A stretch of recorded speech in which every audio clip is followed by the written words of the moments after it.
This is probably the only larger cutting diameter mechanical broadhead I'd shoot at an elk. All right. I left a pause so that I could edit that into the front of the video. That's a big deal. Wake up, bitch! It's podcast time! Welcome to the Podium Archer Podcast, everybody. So I'm sitting here with my friend Josh Jones, Nashville North Archery at 6 a.m. Yeah, I was going to say, we'll see how peppy this bitch looks. So we decided we were going to knock one of these out before we went and did a work day. Building some gray light blinds. Experimental, finding out what it takes to actually get these things put together. More on that to come in the future. I'm excited about it, though. Oh, yeah. All right. Nice. So what do we have on the table in front of us right now? Killing sticks. Killing sticks. Lots of killing sticks. So we got a whole bunch of broadheads for everybody listening and not watching. We have probably 10 different broadheads. And basically what we're going to do in this podcast is go through essentially what the fundamentals of fixed blades and the fundamentals of mechanicals. We're going to talk about basically the bones of what makes a good broadhead versus what makes a bad broadhead. And then we're going to actually go through some of these individual ones that MFJJ has hand selected himself to talk about. Maybe that sounds like a giant deal. It's just like, okay, where's the wall? Let's grab this. Let's grab this. Let's grab this. That's not what you did. There's a little more intention to it. Okay, maybe. So, by the way, we have already shot this podcast one time, but because Josh forgot to format the card that was in the yeah, no, I blame you for this one because I get shit on because I've done it in the past with cameras. This was your fault. Fine. So yeah, and it was a great one. It was a good one. We've had two that were just phenomenal that we had earlier. That didn't work. Oh God, no. One was God's fault, actually. Yeah. Now that I remember right, because it was the lightning that struck that shut the cameras That's all right. down. That's right. Yeah. But we'll never be able to duplicate that authentic. No. But listen, we're never gonna. This is early morning. Our brains are sharp. They're ready to go. We both washed our face. Yours is. I woke up to your like I texted you last night. And I think it was 10:30 or 11 o'clock at night. Hey, what time are you getting here? No answer. I was asleep on purpose. So I'm like, all right, well, I'll just set my alarm for 6. I wake up and it says, I'm leaving at 5. And I'm like, how's he not here yet? And then I honked at you. Yeah. As people saw in the intro of the video. Yeah. Glorious. Yeah, that's good. All right. Follow me at Brandon McDonald _archery on Instagram. Follow Josh on all platforms at Podium Archer. Follow his YouTube channel. And then what's the thing that people are supposed to do if they're listening on Spotify? Oh, see, my brain's not working yet. You can do it. You have to leave a review. Leave a review. Leave a review. It helps us more than you know. It's the only way like the public can look at something and have some kind of an idea how popular it is. Because most of the views that you're going to get, like YouTube views are fine, but podcasts are all audio format for the most part. So you can't actually like see how many times someone's looked at it, watched it, etc. So reviews are what most people will look at to see if something's popular or not. And if you want this to be around and if you want this to grow, it's got to look like it's a significant thing because we're both investing, believe it or not, a lot of time in this. Like we really are. We are. And both of us are very busy human beings. I think I'm going to take the cake for being most busy, but you're right up there. Do I win? Do you win? I purposefully have become less busy because I've been watching you be a total jackass with all your time, and I'm like, I don't want to do that. That's terrible. So I purposefully have delegated away things that I can because I don't want to be as busy as you are. But the thing that you're busy with is you're like the brand leader.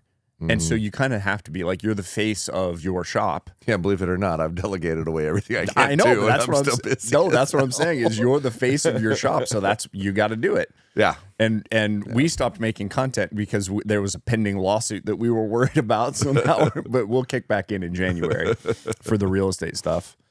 That may get cut out of there. I don't know. All right, which part of the pending lawsuit? Yeah. Come on, hey, you're not doing your job right if you're not getting sued. Yeah, honestly, like people are really sensitive like that with, like people send me shit on the Bomars and they're like, look, they're suing people. And I'm like, yeah. We do that all the time. It's not just normal for you in the industry that you're in. Like you're not getting sued or suing people. I think we literally have a pending lawsuit going almost at all times in what we're doing. Yeah. You get to a certain point in scale and dollars there's going to be lawsuits, period. No way around it.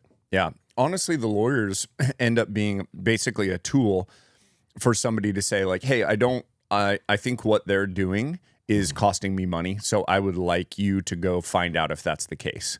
And then the lawyers are the ones who do that by filing a lawsuit. I think that people think it's a lot like crazy bigger deal than it is. Well, let's look at this from like a regular person's stance, which you don't live in.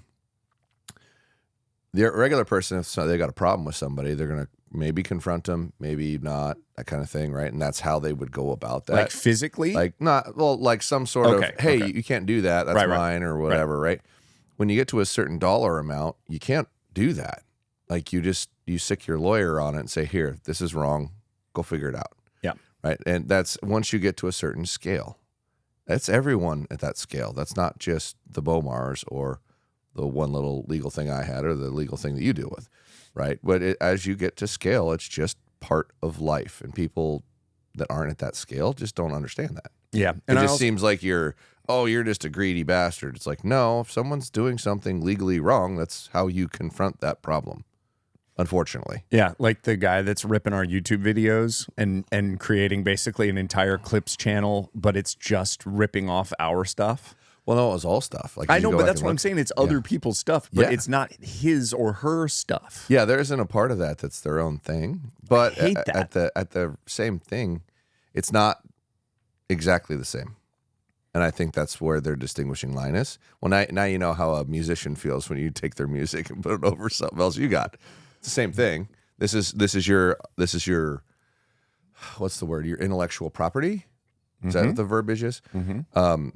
And they're taking experiences you've had that you've put in the public for free, and a conversation you've had that you've put in the public for free, merging the two together, crediting at the beginning. Like I saw that, like as soon as it comes up. Yes. I saw the legal thing about why they felt like this was fair use and that they could use it. I don't know that I noticed the credit. Yeah, it's where it came from. It says it. Got it in them, right? So any video that they took and any audio that they took is in there. Okay. And I went back and looked at that one actually, and there was a bunch of other stuff in the same space. Interesting. Yeah. Yeah. I also like, it's interesting to me that person would choose archery unless they're just super into it as a method of like, I'm going to make money creating a YouTube channel, which is just laughable in the archery space. Not really making money. But that's what I'm saying is, why are they doing it then? Are they're just accumulating? Maybe they're passionate about archery and those are the things that resonated with them. And maybe I'm just being a dick. You could be, which is not your nature. Well, Tim called me last night after I made the post on Instagram, basically like, hey, is this a thing that should bother me? Because for some reason it is kind of bothering me. It bothered me at first. I thought about it and went, who cares? I think that's probably where I'm going to land. But it was funny. Tim called me and he was like, "Hey, you got people ripping you off. Is it bugging you? Does it feel bad? Does it bother you?" I was like, I don't know why. I'm not happy with it. All right, let's dive into broadheads. People don't want us to dick around talking about this stuff for too long. Yeah. Are you ready? Sure, why not? Thank God. All right, let's start with fixed heads because I think that the mechanicals tend to be a little more controversial, and you have some really interesting selections in some fixed heads that I view personally as a little controversial. Okay. Because the claims that the companies are making. All right, start me out with one. All right. What are you thinking? Let's just start out right away. Bingo, bango, bongo. Right here. The Annihilator. Remember, you can take the broadhead off. That's why I started pulling the carbon out. This is for you. Thank you. To stick it on so you can hold it. Like I did all this prep. Josh made me a sweet little straw so that I wasn't hurting myself. It's a carbon arrow. And the previous time we did this, Brandon never used it. Kept pulling them out of the foam. I just kept yanking broadheads out. Luckily, I didn't cut myself. All right, what do we have here? That is the Annihilator double bevel. 100 grain XL. Yep. So this is a triangle shape, basically. It's a pyramid shape, 3-blade. The premise of that is it's like a, what's the word? This is going to be terrible. First thing in the morning, the verbiage words are not going to come out of my brain. You're going to be fine. It's like a air vortex. And kind of displaces stuff before it starts to cut because of these ramps. And when it does hit, the ramp pushes things away and creates a much bigger hole, supposedly. Okay. So at the base of the broadhead, for people that creates are just cavitation is the verbiage that they cavitation. Like cavitation. Okay. Yeah. Hey, you found a word. Good job. Yeah, it popped in there finally. I don't even think that popped in there last time, if I remember right. I don't know. I don't know that it did either. Actually, I don't think the right word came And out. by the way, textiles is also a word that you tend to lose. So I don't know why. If we talk about Sitka I know, gear, right? Like every time I try to think of clothing, I can't think of the word Textiles. textiles. Okay. So this is a very small cut fixed head, in my opinion. Mm-hmm. Like it just looks, and I don't know how companies measure this stuff. Like in my opinion, the way they measure, it should be like a circle. It is a circle. But okay, are they measuring the entire circumference of the outside of the circle when they do it? The premise of cutting diameter, right, would be across the circle. That's exactly how they're measuring it. Okay. So then explain to me how. That is it's not on here. I think that's an inch and a 16th, if I remember right. Oh, inch and a 16th. How do you know? What do you know? The brain is working. The brain is working. All right. So if you were to cut that through paper, push a hole through paper, and then make a circle Draw at the a circle. tips, it's an inch and a 16th. Okay. All right. Okay. Fair. So I'm dumb, and they are doing it correctly. But the original Annihilator that looks like that is 7/8. Oh, so it's way smaller. It's tiny. Yeah. Holy crap. Yeah, that's the XL version. That's the big one that looks like a normal sized broadhead. And their whole, once again, their whole premise is the way the ramps work and the way the air pockets work is it makes a giant hole with a small cutting diameter broadhead. Their claim is it makes that. Yeah. Okay. Have you ever shot one of these? No. Okay. I'm curious about this because I want to put this in something because I want to see if their claim is legit. And in all fairness, I've never been in a place where you can shoot a crap load of does or pigs or anything like that to where I could shoot a whole bunch of different broadheads. And now that's one of the things I'm kind of excited about when I'm down here is because I can do that. And there's multiple states around here you can do that in. Yep. Yeah. So, all right. What do you think? Do you think this is actually going to do what they say? Yeah, I do. You do? I do. You think I think it'll make a bigger hole. Because of the ramp at the bottom. The ramp and the air and the way the air vortex works. Now, I'm trying to remember what test it was. Lusk used to do a test on his channel that I think it was the water bag test. Okay. Right. And I don't remember. It would be like a gallon bag of water. He's testing how fast it takes to drain out. And that thing exploded the bag. Okay. And that's why he quit doing the test, supposedly. Interesting. Supposedly. Okay. Well, I mean, fascinating. This going 200 miles an hour, is it going to do something kind of wild? It's going to do something different than like G5 Montec because of that base. Yes. All right. Well, and one would think that if that's the case, it's going to penetrate worse. Like if it's creating displacement, which takes force, which takes force, it should penetrate less. But because it's a fixed blade broadhead cut on contact, and it's a narrow cutting diameter. It's but like I said, the premise is just it's a different way to make a bigger hole. Yeah, interesting. But we'll see if it actually works or not. Okay, all right. Well, to be continued on that one then. If you have shot, since you're on Annihilator, you probably ought to jump over to this new Annihilator to the Katana. Which, this is something interesting that happened. Oh, damn it! There you go. Since we did the first one, we got a bunch of these in. Okay, we sold everyone. Gone. All of them gone. What? This broadhead. That blows my mind. Yeah, well, it kind of shocked us too. Who did somebody do a review? What no, happened? I hadn't done a review on it yet. I'm sure. I bet you Lusk did. I think that's because this broadhead originally came out a year ago, but they didn't ship any of them. They had manufacturing issues. So Annihilator. I talked about this in the last one. Now that I remember, Annihilator. I went to them and their booth this year. I was like, "How the fuck are you still here?" Because they didn't do. I literally, his like face goes down like that, and whatnot, and I'm like for real, just shaming people. Well, they didn't ship a broadhead last year. I know the whole year. Yeah, they had somebody else manufacturing their product, and it failed when they tested it badly. So they refused to ship and redesigned and figured out a different way to make their broadhead and make it in-house now. Which is very respectable that they didn't just ship a bunch of garbage. Yeah, when they gave me that answer, I was like, all right, here's a $20,000 order. Ship product this year. Yeah, that's awesome. Yeah, and I think they're still working on trying to keep up with that. Like this was 4 weeks behind already when we finally got them in and put them out. I don't understand. Like that's operating on the same premise as the other broadhead.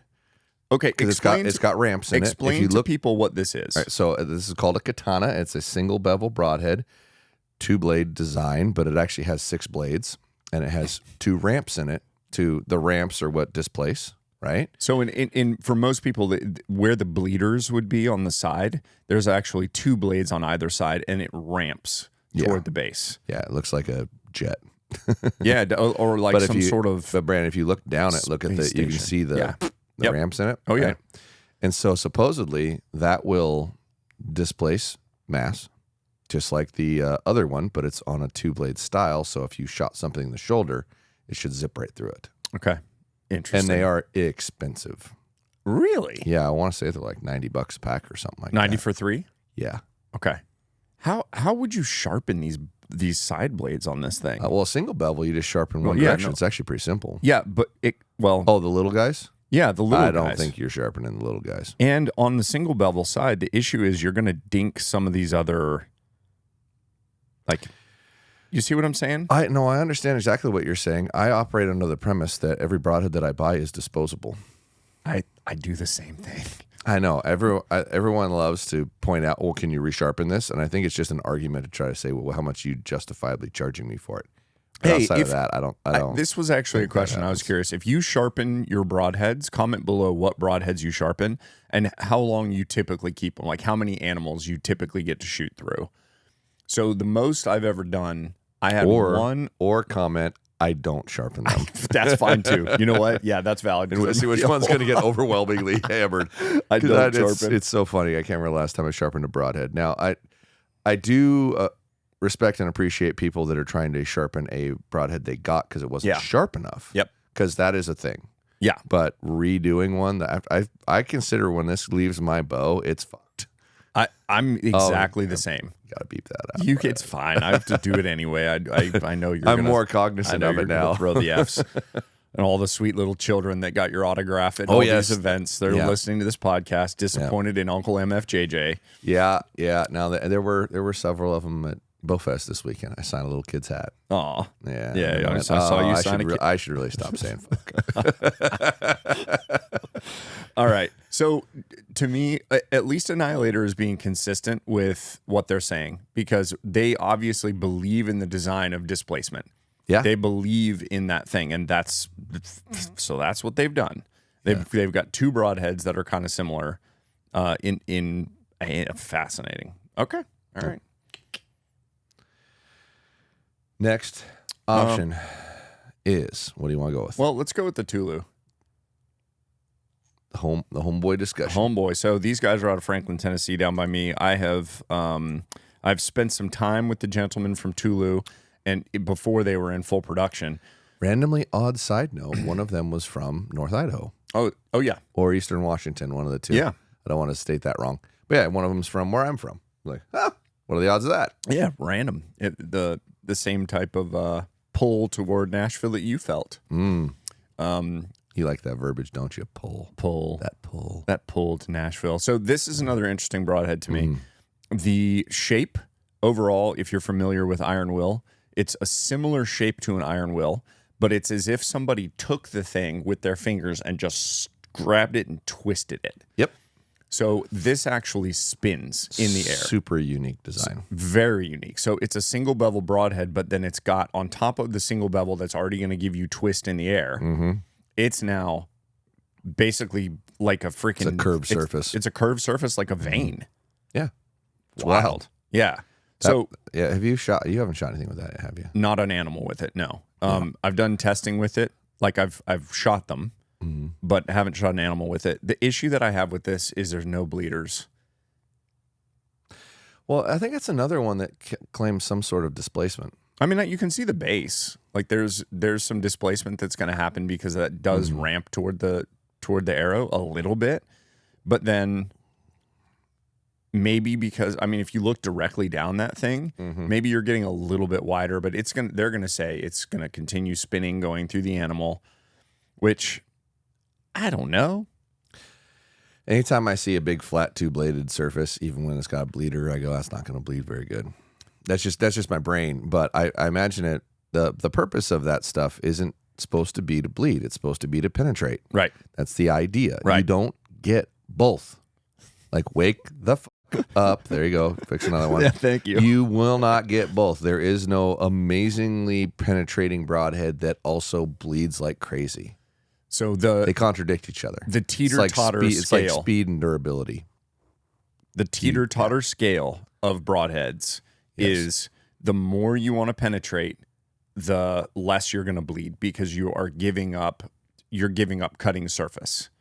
And then vice versa. The more you want to bleed, the more cutting diameter you want, you're giving up penetration. Correct. And typically you're giving up durability when you're going super wide because you're getting a lot thinner blades.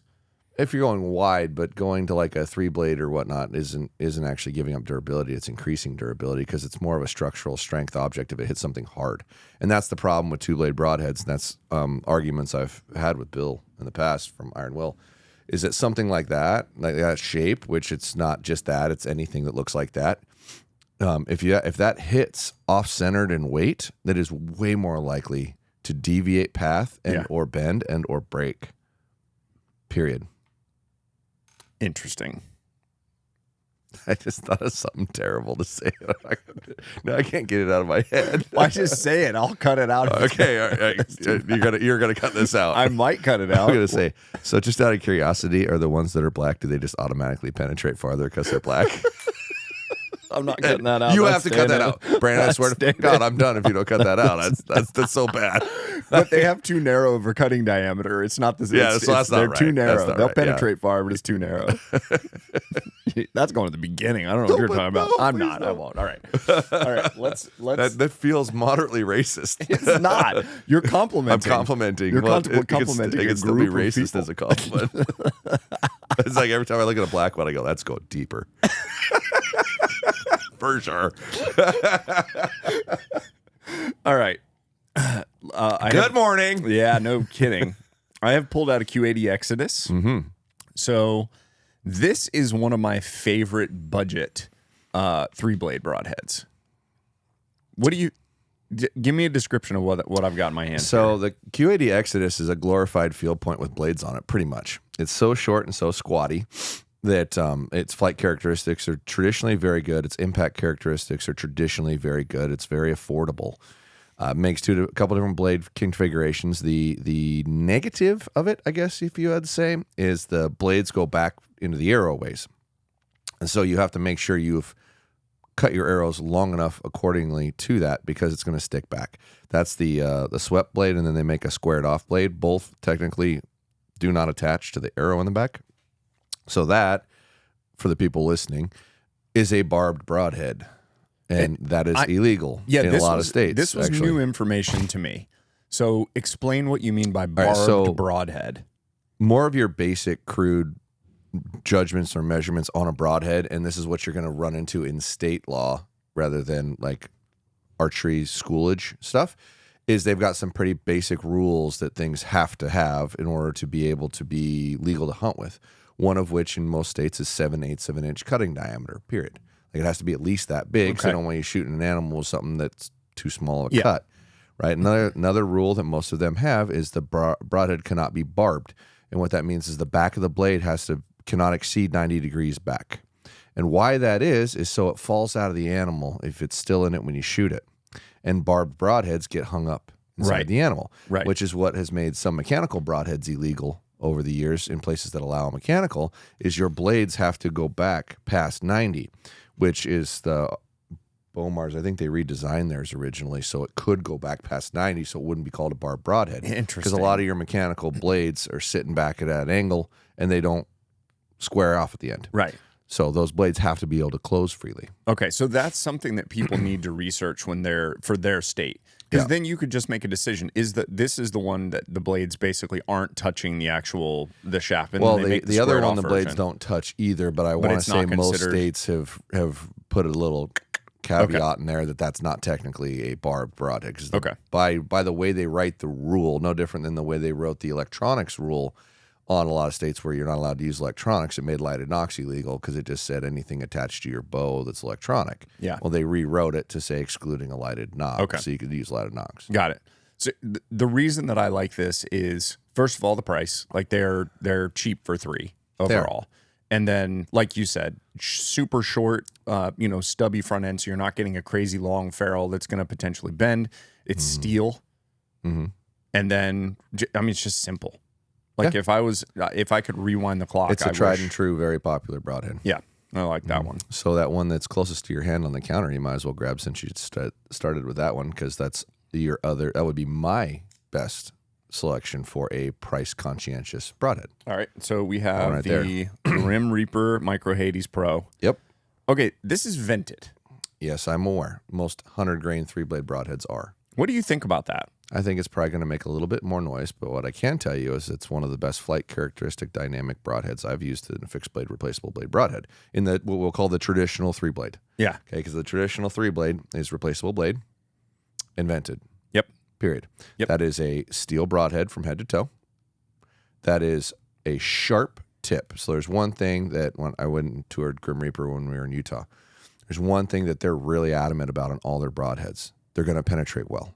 And they're going to penetrate well because the tip that hits the animal is going to be sharp no matter what. And they are super pokey. Like you take these things out and do a little tap on them, and you can feel it. They have a little countertop display that's like wood with a bunch of them. It says Grim Reaper on it, and you're supposed to just throw them at it. Yeah. Like darts, and they all stick. Yeah. You grab anybody else's broadhead and throw it at it, they just bounce off.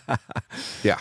Yeah. Well, so there's a lot of people that have liked this Micro Hades Pro. Like I've never used these either, but there's a lot of people that I know that are like pro shooters that have shot a lot of stuff that choose this broadhead. Yeah, I honestly, if you want a fixed blade broadhead, it's really hard not to pick it personally, because I'm more of a advocate for a 3-blade style because the wound doesn't close. There's a reason that the Geneva Convention says you can't use a 3-bladed knife. You'll die if I stab you with it. You'll die. It's just going to maybe take some more time. It's not that. It's the wound won't close. Like, so back in the day, they had 3-blade knives because they were lethal. Like, you can. Oh, it's okay for me to stab you with a 2-blade knife, but 3-blade knife. Oh, you bad boy, right? But there's a reason, and there's a reason why I'm really a big fan of 3-blade broadheads. Period. It's because they are more lethal. They make wound channels that typically will not close or are a lot harder to close. So your recovery rate will traditionally be higher on a 3-blade broadhead. They just don't penetrate as good. But if you understand what makes a broadhead penetrate, you can wade through all that stuff and still settle on something that's 3-blade, still get good penetration, and get a wound channel that won't close. But it will not penetrate as good as a 2-blade. And if you shoot something in the shoulder, you're kind of effed. Do you think that... But I think you shoot something in the shoulder, you're kind of effed anyway. And you shouldn't shoot in the shoulder. That's what I was going to say. Yeah, and building a design for, I just want to go through the shoulder, like, you got to do so many things to make that work, right? So I've been meaning to talk to you about this. Do you remember the guy that Dan had on? I forgive me for not remembering his name, but he shot a Valkyrie broadhead into the shoulder of an elk. Yeah, I remember that guy. And got no penetration. And he was crazy high poundage, 80 plus pounds, longer draw, and shooting an arrow that was heavy with the Valkyrie on there. Nothing. So the Valkyrie, for people that don't know what it is, it's super cool looking broadhead, by the way. It in my penetration test that I've done, it was one of the lowest poundage broadheads to get through hide because it's a needle point. Yep. But it's a long point. And so what I noticed, because I've shot an elk with it, was it folded. Like, and it seemed crazy that it did, but that tip folded over when it hit, and I just hit ribs. Yep. So this dude, like we talk about anomalies and edge cases and stuff like that. But to me, if you're building something to get through the shoulder, it should get through the shoulder every single time. And to me, he had a version of, like, a very close version of what should have gone through the shoulder. But the fact that it was a 3-blade, maybe that was the reason. Maybe that was the reason that it didn't. Because they talk about, Ashby talks about a 2-blade. I think when you get a broadhead that long, the likelihood of it folding over is a lot higher. Yeah. Because the leverage point goes way up. Yeah. And ironically, the theory of what works right for Ashby is almost all really long broadheads. So if you hit square, I think you're fine. If you hit an angle, I don't think you're fine. You think that just whatever the material science, you're just going to fold. Here's your that object. Here's your arrow. Yep. Right. So I'm holding my hand at like a 45 or greater exceeded angle.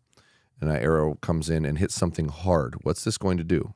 Like that. Yeah, it's going to The ass end of the arrow is going to move. Yeah. And all the energy just stopped. And that's what happens more often than not. Can you get through a shoulder? Yeah, it's possible. If you hit it square and the ass end of your arrow doesn't rotate over. A lot of things have to go right for that to happen. Yeah. And more often than not, the tip needs to stay straight. Which makes sense. Because if that tip folds over halfway through the bone or whatever, that the ass end of that arrow is kicking. And we've all seen those videos, especially now all the cool slow-mo stuff that's coming out. Like the tail whip that you get from an arrow is a complete dissipation of energy. Yeah. There's still 2 protocol tests that I want to put in my broadhead testing before I start making videos, and one of them is trying to figure out how I can show that and which ones do better in that scenario. Yeah. And measure it. Yeah. And it's not just showing it, it's how do I measure it. Yeah, good luck. Well, no, I've got ideas. Okay. But I've got ideas for each individual thing. But that one I haven't been able to test it enough to know, okay, this will actually show a stick, this will show a glance off, or this will show how much variance the ass end of the arrow moved when it hit. Yeah. Because that's important. Because some of these designs will wedge their way through there no matter what. And that's something else that should be in the thought process of, is this okay? Is this not okay? Yeah. And I also think it should inform where you're going to actually decide to shoot an animal. What's an acceptable type of shot and what's not. Yeah. Yeah, like hard quartering shots might not be that great of an idea. Hard quartering away? Yeah. Interesting. Well, Even though what if you hit him in the shoulder in that scenario? Hard quartering away, if you shoot him in the shoulder, then you just completely missed, and odds are you're not even catching anything except you're not even catching a lung, probably. Sure, but the other problem with hard quartering away is you got to go through a lot more body. Yeah. Before you get to the vitals, which I lost an elk shooting a hard quartering away shot and told myself I'm never shooting that shot again. My entire arrow was inside the elk. I know, you told me that, and that's so crazy that it's just rolling around in there. Did you use a barbed broadhead? Because if you'd used a barbed broadhead, it might have rattled around in there. And Sever 1.5. Ooh. Yeah. Whole arrow lodged the inside entire the thing? arrow was inside the elk. Golly. Yeah. And the guy shot it a month later in rifle season. And a month later? And my broadhead was right over the top of his heart, still in him. Dude, that's so crazy to think about. Yeah. Were the blades attached on the broadhead? Mm-hmm. Oh my gosh. It was deployed inside of him. Dude, that's insane. But if you look at that angle and you think about it, there's a hole like that big around in there where there's no lungs and there's no heart, because the lungs don't go inside there on either side, just right? split. Yeah, so there's a gap in the middle. Right. And it just... Can you imagine? You're just walking around like, it feels weird today. I don't know what's going on. Man. Every time I bend to the right, it just get a little poke on the inside. I feel like I got a little iron in my diet. Oh, a little titanium in my diet. All right. So exactly is that all of the fixed blades? Yes and no. So we did have. Oh, we had this.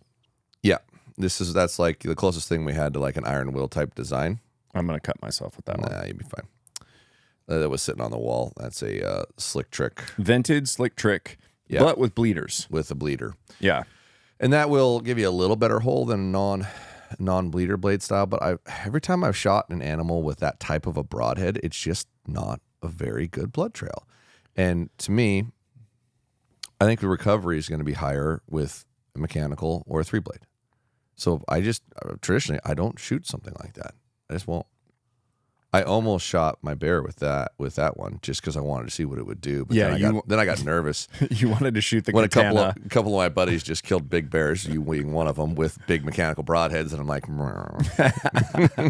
and then you went and killed a big bear with give me a mega meat with a big ass broadhead, with a big ass broadhead, and passed all the way through them. I mean, how do you Yeah. Well, why wouldn't you? So I don't want to do it now, but after we get done with this, I want you to talk through briefly.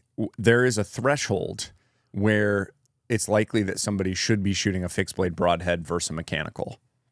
And I was very surprised to hear your answer last time. I don't even remember what it was. So stick around because no, I think you'll be fine. I think you'll say it exactly the way you said it before. How are you not out of coffee? I was very surprised. You haven't drank any of it. I drove an hour to get here beforehand, so I was hammering coffee the entire time. Okay. Right. Do you need more? I'm gonna in a minute. That's fine. Okay, well, let's... But that thing that I talked about earlier might be necessary here pretty quick, too. Great. We may be hitting the pause button for about 15 minutes. Oh, no, it'll be quick. Oh, okay. Great. Well, let's move over to mechanicals. let's go with the T2. The T-Tizzle 2. The T-Tizzle 2. Okay, we bothered them about this last time. Okay, this is John Dudley, like, knock on. This is like a thing that he's pushing. Yeah, it's on the back. He's on the back. Yeah, how stupid can you be? There's nothing about Dudley on the front, and I feel like dude moves the needle for companies to sell stuff. G5. Yeah. Why you put him on the back? That's pretty foolish. It seems so silly. Yeah. Well, another thing that they do that's kind of silly. So the number one selling thing in a store for a broadhead is how many of these things can you put on a peg?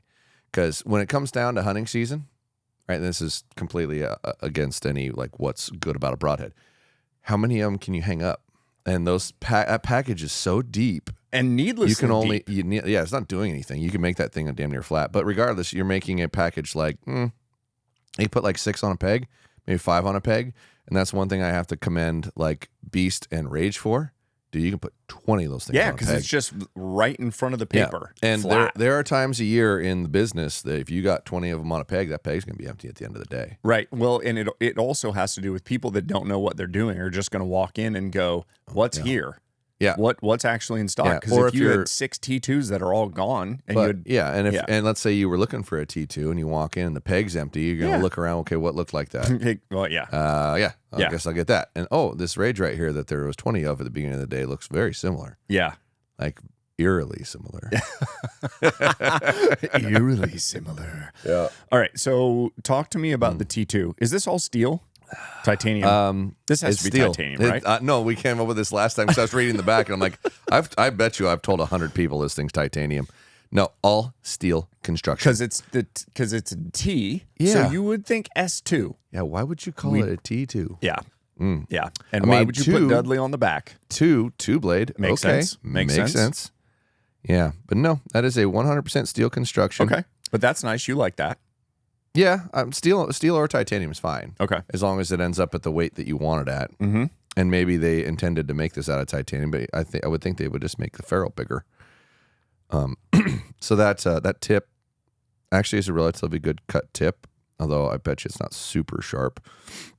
From what I've noticed on these, and I played with these last year when they first came out, it seemed to take a lot to open the blades. Okay, so the actual force when you're pushing through something, it takes a lot. The amount of force displacement to open and fire those blades is a lot. Is it a clip that's holding those in, or a rubber band? There was a socket lock retention system, so I think it's hooked into the metal. Actually, I'm pretty sure there is no O-ring or gasket or anything. I like that because then that's a plus. Yeah, because then anytime you can eliminate that, that's awesome. Yeah, I don't like the clips and I don't like the rubber bands because that always inevitably feels like something when I'm pushing one into my quiver. You're gonna pop it open. Yeah, I can't tell you how many times I pushed a sever into my quiver and watched the blades just start to push against that rubber band. Yeah. Yeah. Well, I think that's a great transition for the broadhead that probably does that the worst. All right. So T2 overall, though, just to sum it up, rear deploy, steel construction. The ferrule's kind of, it's a narrower ferrule probably because it's made out of steel. 100%. But you overall like this one fine?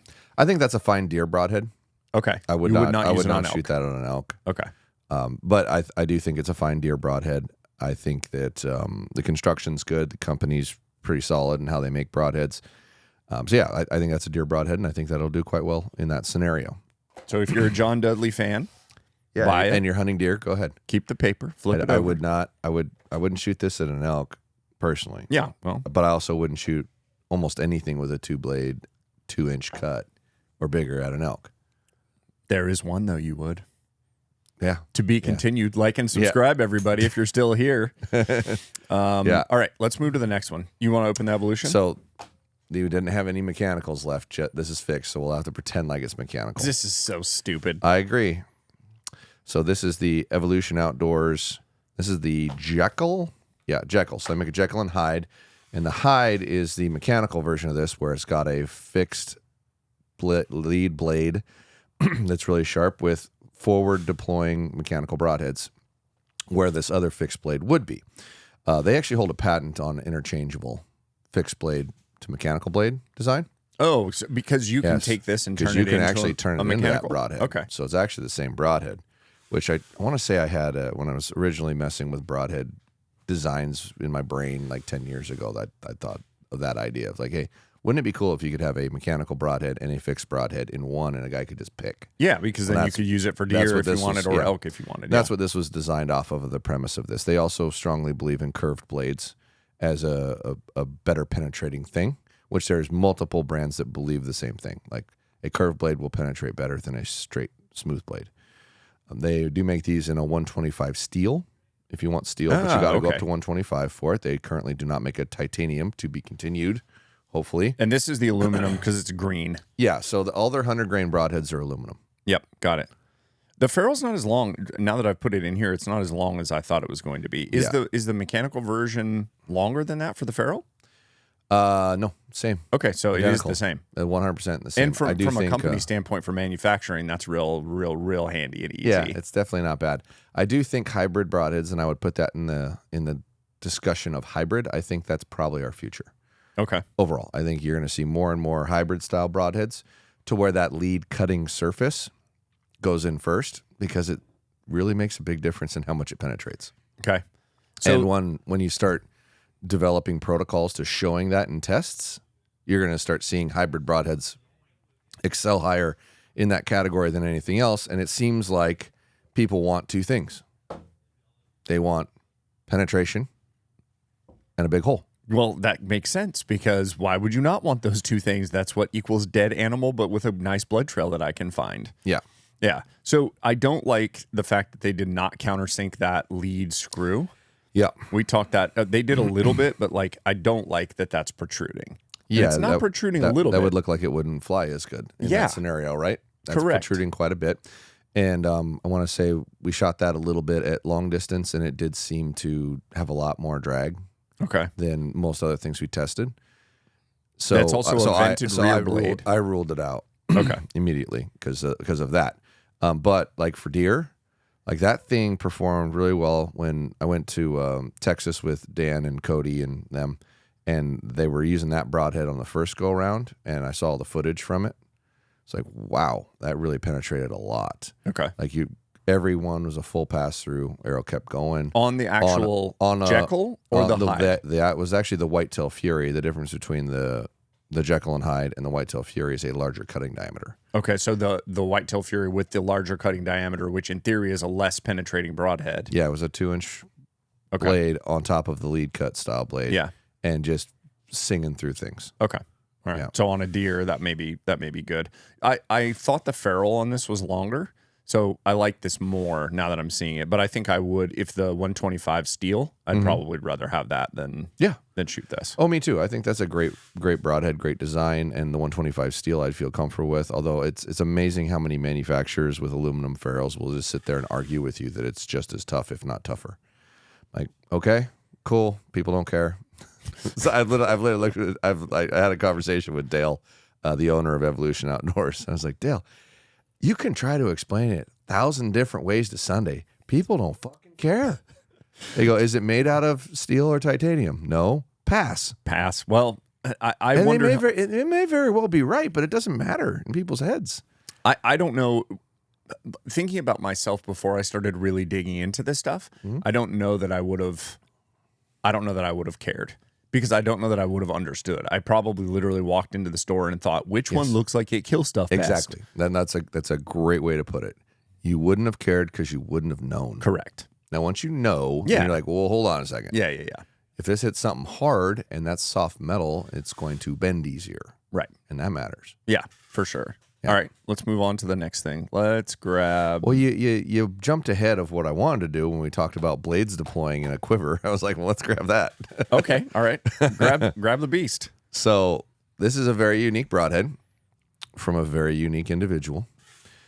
This is spring-loaded, and I'm scared to deploy it. Do it. Just poke your finger. I'm just kidding. You don't have to do it. If you want, use the carbon. No, you just do it like that. So, yeah, this design is insanely intriguing.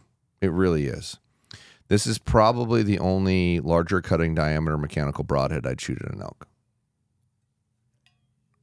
All right. I left a pause so that I could edit that into the front of the video. That's a big deal. Well, it is because it's titanium. which gives me the joys. It's got a hardened steel tip that's very small, so it's going to aid in penetration. When you start putting large tips out here, it's usually a little harder to penetrate. If you get that thing small, once it pokes through skin, it moves easier.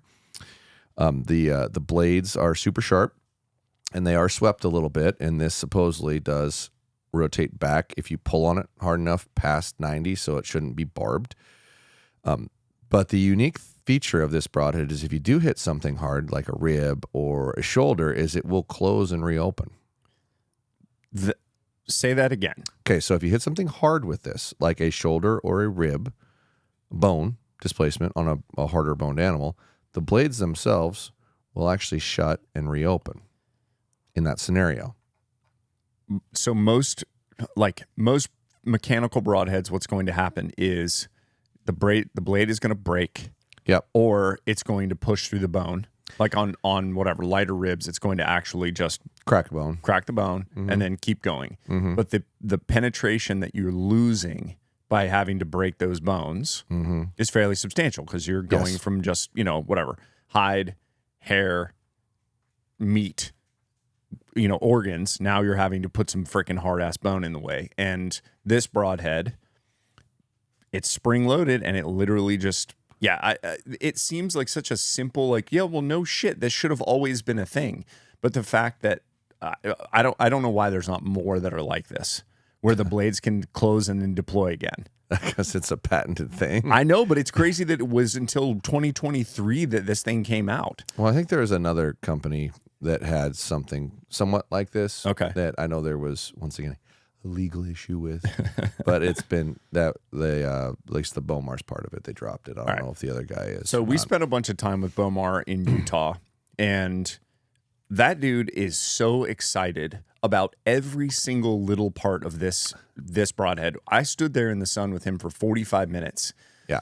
And we talked about the tip of the broadhead and why the tip is the way the tip is. Mm-hmm. And then we talked about the spring on the inside of this thing and how they couldn't find the spring. Like, every single little detail of this thing. There was no, just grab something off the rack and put this together. So him and David Hauser and David went to the freaking ends of the earth to literally make this thing as good as they could possibly get it from a material science standpoint. Mm-hmm. Now, maybe they were just blowing smoke up my ass, but I was so impressed when we were talking about it. Yeah, he's definitely a very, very passionate fella, and I've never seen somebody so jacked be such a nerd. He's just an absolute tweaky nerd when it comes to this stuff, which it's neat to see someone that's as passionate, and he is authentically very passionate about what he does. But yeah, they've put an immense amount of time in that. And my only real gripe with the broadhead, because I used them last year, and it's the first time I've shot an aluminum ferrule broadhead in a long time. And I was only willing to shoot it at like antelope and deer. I wasn't willing to shoot it at an elk. And that was my only gripe, is that it's an aluminum ferrule. Right.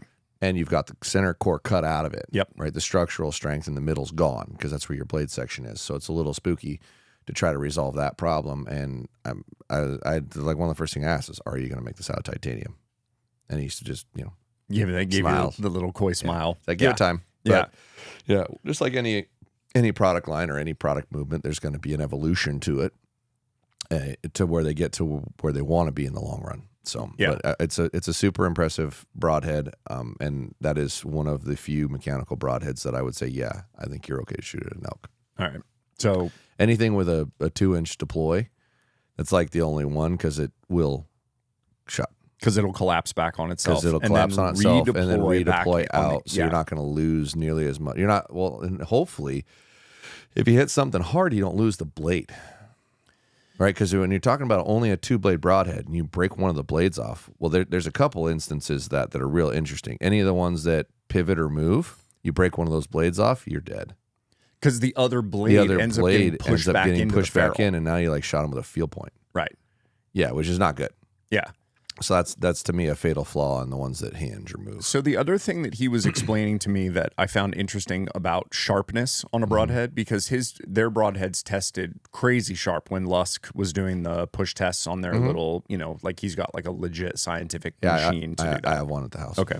Yeah. So when you're testing sharpness, like that's not a debatable thing. It's a scientific, like here's how much weight it took to break this little cord. Yeah, there's a cord in it and a measuring gauge of pressure, and you just push down on it and boop. Yeah, and it pops that cord. He'll do it before shooting it into something, and then after to see what its blade retention is like. Yeah, which is a really good way to do it. I'd do the same thing. Yeah, that makes total sense to me. This tested crazy high on the sharpness scale, and what Josh was explaining to me when we were there was basically if you shoot a broadhead that gets dull going through an animal, essentially what you're creating is a wound that's like a chopping wound instead of a cutting wound. Yeah. And the chopping wound actually allows basically at the cellular level, the cells to essentially, the way I kind of took it was basically get closer so that the healing chemicals that are instantly basically sent to the site can start working quicker and making it you bleed less. Whereas putting something crazy sharp in there essentially just creates a wide enough gap between those that the body either doesn't even know that it's happened. I have no idea if that's true, or that there's just too big of an opening essentially between the cells, and it just can't fill that, and blood just evacuates the body. Yeah. So the way you would get that channel is by having sharper blades inside the cavity of the animal. Sure. And the argument is because there's less resistance if you hit bone, you're not having to cut through the bone. The blades are folding back, that they're retaining more sharpness to go in. Yep. No, 100%. Yeah. And I think sharpness is one of those things that's not debatable to anyone. Like, you want the sharpest thing that you can to shoot through an animal. I've never heard somebody say, no, it doesn't need to It be doesn't that need sharp. that sharp. Okay. Well, good. I'm glad. Which to me, the tip's got to be sharp. Tip's got to be sharp? Tip's got to be sharp, period. Okay. Transition. Well, I wish that we had a Schwacker, or I wish that, I can go grab one. They're just in a package. Let's dive back in. So these do similar things, so I grabbed that too. Okay. This is also a very unique design. So I'm holding up the Schwacker. Is this the 2.3? I have no idea. I just said, anybody got a Schwacker that's not in the package? And they said, yep, we do. Okay. All right. So Schwacker is, explain to people how the blades deploy on the Schwacker. So it's a front blade deploying broadhead, but what's unique about the Schwacker is the idea of it is the inch plus of tip has already gone into the animal before the blades start to open. So the idea is that you don't have an entrance hole to speak of. They'll claim that they got like a 7/8 of an inch entrance hole because of the blade fins that are sticking out there. And they may very well, but it's a 2-blade, 7/8 inch hole, which is pretty small. You don't see a big entrance hole, but as long as you get an exit hole, you'll have a big 2-inch cut, and it will have penetrated relatively well because you didn't cut through all the hide on the front side. Yeah. That's the idea of it, and it's the same thing that the razor tip whitetail special does. Yeah, and the razor tip whitetail special is the same thing, where it deploys from the front and the blades fold all the way back. Yeah, and I shot this. I didn't know that. Like I when I'm deer hunting, I want a hole on the front, right? I want an entry hole to actually exist, and I did not know that when I took these to Texas, and I shot both of my deer down there with this broadhead, and like little tiny entrance hole. Every time I've shot giant exit hole, giant exit, like scary, like horror movie exit hole. Yes, and that's what. So I've shot their whitetail specials, which are it's like you open it up and you're like, literally, this is a turkey head lopper broadhead. Like it's insane. Yeah. But everything I've ever shot with it, either there's been no exit, and I shot 2 does last year with the whitetail special that. There was the tip stuck out on the far side, but the deer was just toast. Yeah, which was interesting because it was just a doe. Yeah, that's odd because I killed 2 good sized bucks and full passers. Yeah, so I was elevated, and I was on ground. Yeah, so I was elevated, and they were both dropping hard because I was about 30 yards. So I mean, that's also a super interesting one. I'm hitting them high on the ribs, so the ribs are thicker on the onside, and they were both rolling hard. Yeah. I don't know. It could be. Now, I shot my bear last year with it. Now, it was a baby bear, not an actual baby, kind of close to a baby. But the exit hole was terrifying. Like, it was literally like a freaking baseball on the offside, but nothing on the inside. So the Schwacker, like, one of the guys in the shop, Matt, the shop manager, he swears by these. This is his, like, this is what he shoots. And this is counter to me to everything that makes sense. Long ass ferrule, aluminum, the blades coming out the way they come out. To me, when this goes through the hide, those blades start to come out right as you're hitting ribs. Yeah. And it seems like you're literally just creating like you're creating something that is saying, stop, don't go through those ribs. Yeah. I don't know. Now the number of, we made a video a year or two back, being a little controversial about that, Broadhead. I remember. Yeah. You got yelled at by the guy. And I said, well, put in your comments. Like, I want to know, anybody else feel like this, like they shot an animal and they got like no entrance hole and didn't exit? And the number of comments I got were insane. It's like, okay, so maybe this is a thing. Yeah. Maybe this is a problem. But it's a neat idea and a neat design and a neat concept of, I want to penetrate, but I want a big hole on the exit, but you better get an exit hole. You better get an exit. Because if you don't get, and now within those comments, I got a ton, I had no hole at all, but I found the animal in 50 yards. Yeah. Yeah. So, I mean, at a certain point, it's like, okay, does it matter? Right. If the thing's dead in 50 yards, does it matter? And Yep. same thing with that, you're getting the same premise. Yeah. You're entering in the cavity. Yeah. So the reason that we grabbed the Schwacker as well was the tip. So this has more of a chisel tip that's not crazy sharp. I mean, it's pokey, but then, like this isn't the type of tip that I think you like. No, that's, well, there's pluses to that style of tip. Like the idea of that tip is it's going to break bone. Okay. But I'm more concerned about losing energy on the hide. Okay. Personally. All right. Because I like I said, I've got like more of a hybrid mentality of what I want a broadhead to do, because I want a big hole, which means in most instances you're not going to have this giant bone breaking tip. Got it. So on the Grim Reaper razor tip, it's a steeper angle. So in theory, it would penetrate better. And you said you like Grim Reaper, just crazy sharp points. Yeah, they don't make one that isn't. Like, Okay. you go through their entire line, there's been a lot of thought to how they grind and how they cut the tip and make sure that it's sharp as shit. Okay. Yeah. Oh, this is the Whitetail special. Yeah. That's okay. the I see. razor with tip the Whitetail razor special. tip. Yeah. Yeah. All right. Yeah. Yeah. I mean, I've shot a lot of Grim Reaper stuff, and it still doesn't make sense to me that having blades that deploy from the front and then sweep back, that design does not make sense to me.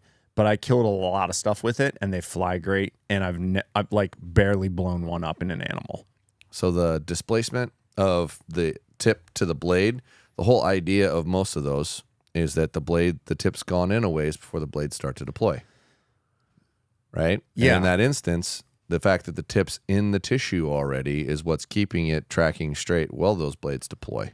And they've so Matt Bayman is he's not the owner, but he's like high up in the company, and he's been there since damn near the beginning. Not quite, but damn near the beginning. He's the one that you'll deal with most of the time when you're dealing with that company, right? That guy is a straight killer, killed hundreds of animals. And to this day, like they've got rear deploy stuff that they're working on and whatnot. They've got different designs, right? To this day, he's like, even if and when we make a rear deploy broadhead, I'm still using this. Interesting. Because this works better. Okay. And it's what most mechanical broadheads started as, like back in the day. But it has way more to do with blade length, blade thickness, and blade angle than anything on what makes a front deploying broadhead work better. And there's still a decent amount of front deploying broadheads out in the world, and it's the premise of it is it actually takes less force to open it. And their system for keeping a blade closed, there's not a better one out there. I do like their system for that, because it's the same thing. No rubber bands, no plastic bullshit. Like they just fold up, click in place. Yeah. And yeah. Okay. Yeah.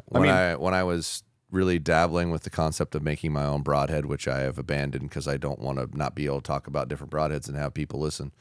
I had called him and said, "Can I license your spring system? Because if you license me your spring system, I think I'd make a broadhead."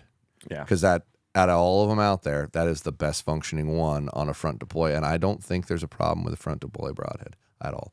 And I've killed a ton of animals, and the ones we didn't talk about is the Fatal Steel. It's by far my favorite broadhead, And that's the other interesting, in a mechanical from them. That's the other interesting thing about that is that Broadhead should be so much more expensive than their other ones. Let me hand it to you. So this is a one-piece steel ferrule. All right, this Broadhead is literally cut out of one piece of stainless. All the other stuff is bolted together a little bit, or aluminum, and they can make, I think that like 1/4 as many of these a day as their other Broadheads out of the same machine. That tip, everything is cut. Like, look at that Broadhead. Yeah, it's gnarly. Well, no, I've had that in my quiver steel. for elk before. Yeah, like that is one of my elk-approved mechanical Broadheads, hands down. And I have killed 8 elk-ish with one of those. Wow. Yeah. Yeah. And I did, like, it gives the big thing I really like about most of their Broadheads, if you're wanting one that does this, because some of them do it and some of them don't, and it's by design, okay, that will give you a good entrance hole. You'll see a triangle-shaped hole in the entrance and the exit, assuming you get an exit.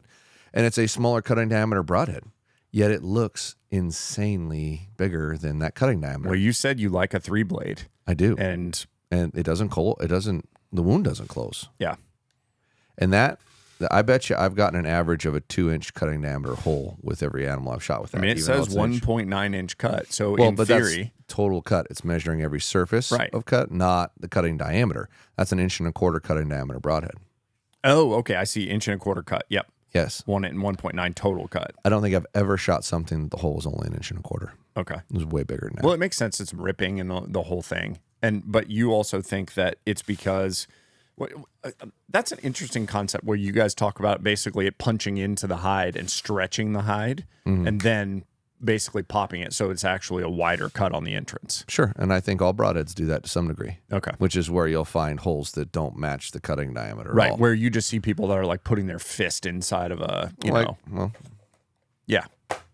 like a 4-inch swath. Right. Like I can put my hand through this hole. Exactly. Like, yeah. what is going on here? Yeah. Yeah. Right. Well, I think they call that a slap cut. A slap cut. Yeah. Interesting. Yeah, they're big. That's a big phrase in that area. All right. Let's move on. So the newest lady to the party. Dun, dun, dun, dun, She's dun, dun, brand new. dun. She's available and different than every other one. Different blade deployments, or not different blade deployment system, different blade locking system than any other one. Okay. This is the Speed Broadhead. Speed is the name of it? Speed Broadhead is the name of the company. It's brand new. They make titanium ferrule, aluminum ferrule, and steel ferrule, depending on the options, but there are only 4 options. They are relatively easy to deploy. They are a 2-inch cut across the board. They make a hybrid style one, which is what Brandon's holding. This is the standard titanium one. They make it for crossbow. They make it for compound. The only difference is the base to taper to a different diameter for a different size of attachment. Okay. No different other than that. The steel one is so they could make a 125. That's why there's a steel one. Outside of that, they're all 100 grain. And this has a piston inside of it that keeps the blade shut when you fire it. So there is no O-rings. There is no springs. They shut when you pull them back out, so they're not barbed. But the way that little bugger works in there is as you fire the bow, it pushes against the blades. It won't let the blades open. The momentum of the arrow going forward or the bolt going forward stops, it comes back, and then it takes almost no force to open the blades, which in premise theory should give you better penetration. Well, it also gives you guaranteed good flight. You're not having something crazy deploy in the air. Yeah. Which is a little more common than I think any of us are aware of. I think so too. I'm excited to hopefully show that. Yeah. But it's going to take that, it's going to take that $35,000 slow-mo camera. Yeah, I'm buying it. I'm done. It's a commitment. It's a commitment. A lot of people want to play with it when I get it. I'm like, just get your testing done, and then I want it. Give it to me. Give it to me. So I really like this idea of that kind of oval shaped lead cut on the front of this. Mm-hmm. Just getting in, popping that hide, and then I also like how the distance between the tip of this and then where these blades start, because I feel like you've got a decent hole that's already starting to open up. So that would be like their hybrid style broadhead. Yeah. Yeah. But unfortunately, it's an aluminum ferrule, which it's it's some crazy special alloy that's better than steel or whatever. And I'm like, yeah, it doesn't matter. It's aluminum. Come on, guys. Like, you can be all nerdy and sciencey all you want, but at the end of the day, the average consumer is going to see that's aluminum, not titanium, and not steel. Yeah, I mean, I am curious though if they are coming up with an aluminum alloy that's technically strong and technically like in the category of titanium or steel.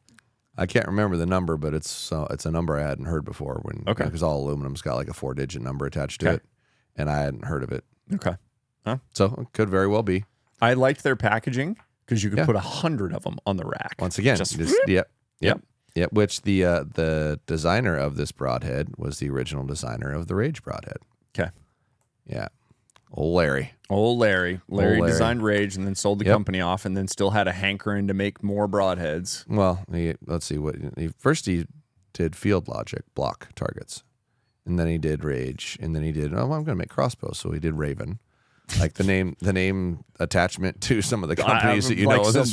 Some big ass companies. I didn't know he did all that. That's like, pretty awesome.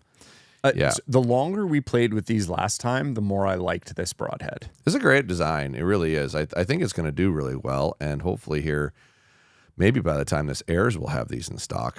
I did order a lot of them. Okay. So hopefully they go well. But it's a neat idea, and for one reason or another, people are always intrigued to buy a new pack of broadheads. Yeah, I mean, guilty.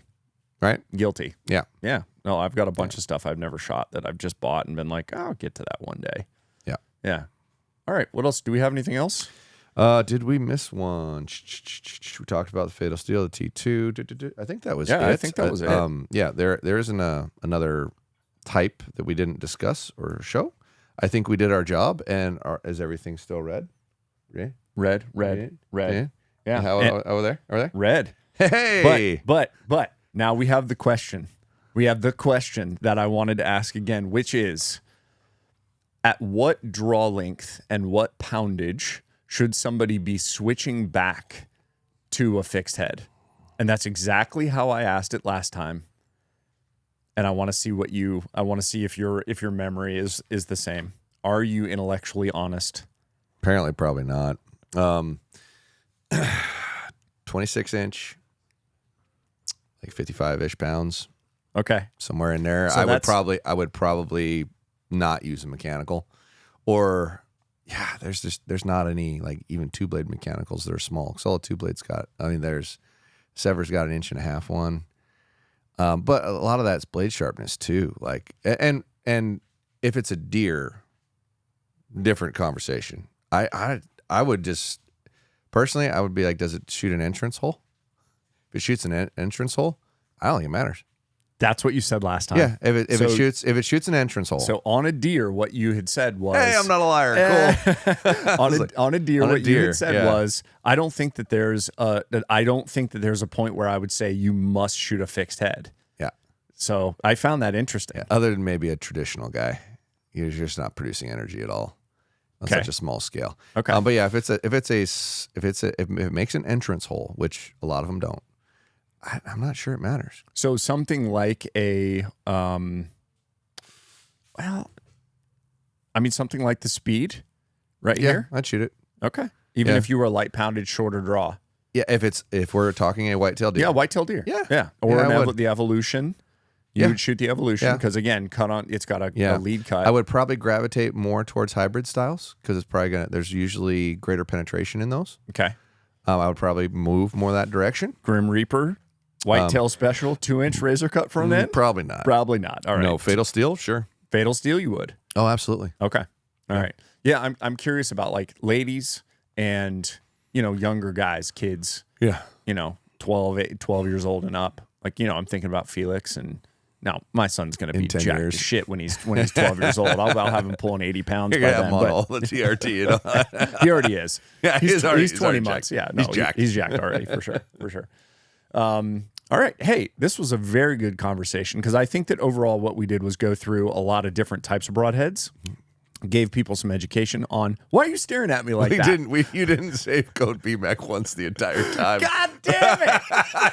I'm just like, I've usually heard it like 7 times by now. What's going on? Hey, if you've made it this far, make sure that you go to podiumarcher.com and use discount code BMAC.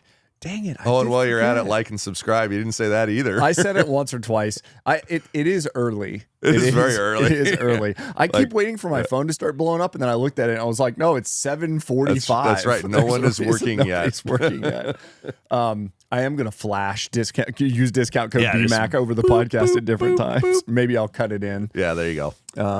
I have had to do that in the past. Have it like the worst background you've ever seen. It's just Brandon's face, like big.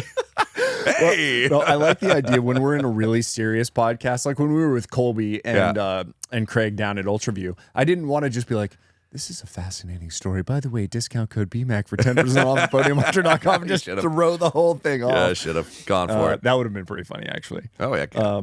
Hey, why do I have coffee grounds in the bottom of my Keurig? The bottom of that's stained. I scrubbed it. No. There was grounds in it. I don't know. Yeah, well, that's weird. Yeah, well. Thank you for giving me some shit coffee. All right, you said you liked it. I did like it. I'm gonna get some more too. That's the podcast, everybody. Thanks for watching.